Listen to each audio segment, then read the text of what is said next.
Hello everyone, जय सिया राम।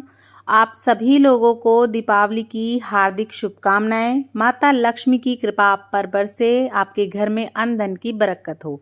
दीपावली वाले दिन माता लक्ष्मी के लिए व्रत किया जाता है और व्रत की कथा सुनी जाती है। और अगर आप किसी भी कारण से व्रत नहीं कर रहे हैं तो आप केवल कथा भी सुन सकते हैं। और ये कथा आप सुबह भी सुन सकते हैं नहा धो के, या फिर आप शाम को जब दिवाली पूजन करेंगे उस समय पर भी सुन सकते हैं।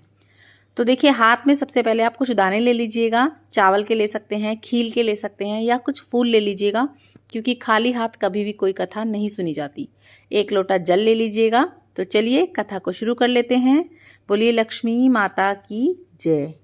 एक पौराणिक कथा के अनुसार एक गांव में साहूकार रहता था। उसकी बेटी हर दिन पीपल के पेड़ पर जल चढ़ाने के लिए जाती थी।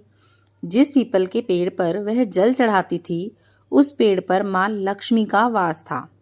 एक दिन लक्ष्मी जी ने साहूकार की बेटी से कहा कि वह उनकी मित्र बनना चाहती है। लड़की ने जवाब दिया कि मैं अपने पिता से पूछकर बताऊंगी। घर आकर साहूकार की बेटी ने पूरी बात बताई। बेटी की बात सुनकर साहूकार ने हाँ कर दी।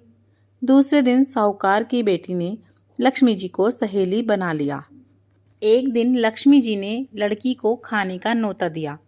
घर आकर लड़की ने अपने बाप से कहा कि मेरी सहेली ने मुझे खाने का न्योता दिया है।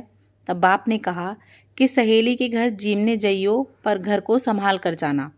तब वह लक्ष्मी जी के यहाँ जीमने गई तो लक्ष्मी जी ने उसे शाल दुशाला ओढ़ने के लिए दिया, रुपए दिए, सोने की चौकी, सोने की थाली में 36 प्रकार के भोजन परोस दिए। जीम कर वह आने लगी तो लक्ष्मी जी ने पल्ला पकड़ लिया और कहा कि मैं भी तेरे घर जीमने आऊँगी।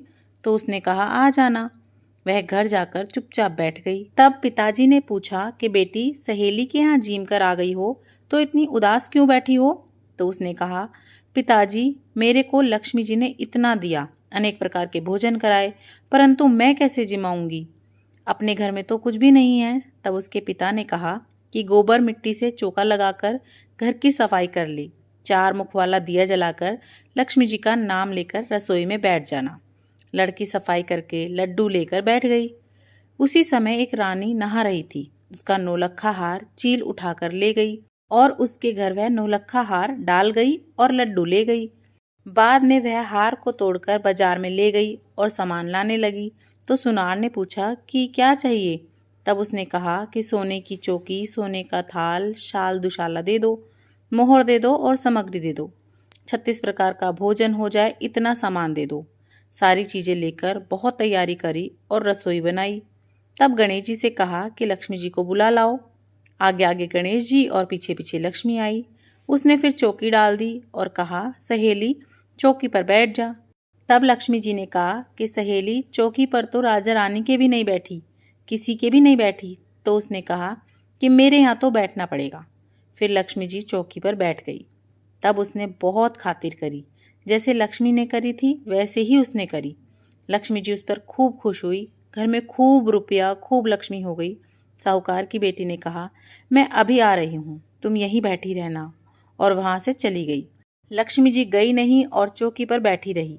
उसको बहुत दौलत दी। हे लक्ष्मी जी, जैसे तुमने साहूकार की बेटी को दिया वैसा सबको देना। कहते सुनते हुंकारा भरते अपने सारे परिवार को दियो। पीहर में देना, ससुराल में देना, बेटे पोते को देना। हे लक्ष्मी माता, सबका कष्ट दूर करना, दरिद्रता दूर करना, सबकी मनोकामना पूर्ण करना। तो इसी प्रकार से हमारी लक्ष्मी माता की कथा संपूर्ण होती है। माता लक्ष्मी आप सभी के घर में अपनी कृपा दृष्टि बनाए रखे। लक्ष्मी माता की कथा के साथ साथ भगवान गणपति की भी कथा कही जाती है, तो चलिए वो भी कह लेते हैं। एक अंधी बुढ़िया माई थी। वो गणपति भगवान को रोज ध्याती, मनाती, उनका पूजन करती। अंधी बुढ़िया की ये भक्ति देखकर भगवान गणपति खूब प्रसन्न हुए और एक दिन बुढ़िया माई के सामने आके प्रकट हो गए और बोले, मांग बुढ़िया माई, क्या मांगती है? मैं तुझसे बहुत प्रसन्न हूँ। बुढ़िया माई बोली, मैं तो मांगना ना जानूं। गणपति भगवान बोले, कुछ तो मांग। कि ना बेटा, मैं तो मांगना ना जानूं। कि ठीक है बुढ़िया माई, मैं कल फिर आऊँगा। अपने बालकों से, अड़ोसी से, पड़ोसी से सबसे पूछ लियो और फिर मांग लियो। बुढ़िया माई बोली, जैसा तुम कहो। बुढ़िया माई अपने बेटे के पास गई, सारी बात बताई और बोली, क्या मांगूं? तो बेटा बोला, माँ 9 करोड़ की माया मांग ले, खूब धन दौलत मांग ले। बुढ़िया माई बोली, ठीक है। बुढ़िया माई बहू के पास गई तो बुढ़िया माई बोली, क्यों मांगो धन दौलत, पोता मांग लो, दिन संवर जाएंगे। बुढ़िया माई बोली, ये भी सही कह रही है। बुढ़िया माई आगे गई तो पड़ोसन मिल गई। बुढ़िया माई ने सारी बात बताई। पड़ोसन बोली, क्यों तू मांगे पोता और क्यों तू मांगे धन दौलत, तू तो आंख मांग ले, अपनी काया से बढ़कर क्या है, तेरी जिंदगी संवर जाएगी। बुढ़िया माई बोली, बात तो ये भी सही कह रही है। बुढ़िया माई ने रात भर खूब सोची। अगले दिन विनायक महाराज आए। गणेश जी भगवान बोले कि मांग बुढ़िया माई, क्या मांगती है। बुढ़िया माई बोली, हे गणपति भगवान, अगर आप मेरे पर प्रसन्न हो तो ऐसा करो, पूरे 16 श्रृंगार करके अपने पोते नातियों को मैं खूब बड़े महल में सोने के पालने में दास दासियों द्वारा झूला झुलाते हुए देखूं। विनायक महाराज खूब हंसे और बोले, बुढ़िया माई, तू तो बोलती थी मुझे मांगना नहीं आता और तूने तो एक ही में सब कुछ मांग लिया, धन दौलत, पोते नाती, दास दासी। भगवान बहुत हंसे, पर भगवान ने बोला, जैसा कि मैंने वचन भरा है अब दूंगा तो सही। जल का छींटा मारा तो महल हो गया, पोते नाती हो गए, बुढ़िया माई के खूब भंडारे भर गए। तो हे भगवान, जैसे बुढ़िया माई पे बरसा ऐसे सब पे बरसियो, सब पे अपनी कृपा दृष्टि बनाए रखना। तो बोलो विनायक महाराज की जय। उसके बाद ये जो आपने हाथ में दाने लिए थे, ये आप माता लक्ष्मी के चरणों में चढ़ा दें अपनी मनोकामना मांगते हुए और कहें, माता लक्ष्मी अपनी कृपा बरसाना, स्थायी रूप से हमारे घर में निवास करना। तो इसी तरह से हमारी दिवाली वाले दिन सुनी जाने वाली कथा संपूर्ण होती है। दिवाली का पूजन आप कैसे कर सकते हैं और भी दिवाली से रिलेटेड सभी वीडियोस आपको चैनल पे मिल जाएंगी, उन्हें भी ज़रूर देखिएगा। और अगर आपको वीडियो पसंद आती है, चैनल अच्छा लगता है तो लाइक शेयर सब्सक्राइब ज़रूर कर दीजिएगा और कमेंट बॉक्स में लक्ष्मी माता का जयकारा लिखना बिल्कुल ना भूलें। जय माँ लक्ष्मी, जय सिया राम, राधे राधे।